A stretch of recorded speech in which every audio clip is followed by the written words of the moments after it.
Friends, ఇప్పుడే అందిన వార్త. మహిళ పొట్టలో 7 కోట్లు, తీవ్ర షాక్లో ప్రభుత్వం అంటూ వార్తలు అయితే వస్తున్నాయి. ఫ్రెండ్స్, దాని గురించి వీడియో చేయడం అనేది జరుగుతుంది. ఫ్రెండ్స్, వివరాల్లోకి వెళ్ళే ముందు దయచేసి లైక్ చేసి, షేర్ చేసి, సబ్స్క్రైబ్ అయితే చేసి మరిన్ని లేటెస్ట్ అప్డేట్స్ కోసం బెల్ ఐకాన్ అయితే క్లిక్ చేయండి. ఫ్రెండ్స్, అయితే ముంబై అంతర్జాతీయ విమానాశ్రయంలో దిగిన మహిళ కడుపులో ఏకంగా 124 కొకైన్ నింపిన క్యాప్సూల్స్ కనిపించాయి. బ్రెజిల్కు చెందిన మహిళ అనుమానాస్పదంగా ఉండడంలో అదుపులోకి తీసుకున్నామని డైరెక్టరేట్ ఆఫ్ రెవెన్యూ ఇంటెలిజెన్స్ తెలిపింది.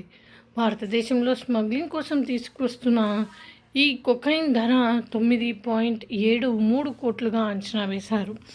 ఇక ఈ అంతర్జాతీయ డ్రగ్స్ సిండికేట్లోని ఇతర సభ్యుల జాడ కోసం విచారణ కొనసాగుతుందని అధికారులు తెలిపారు.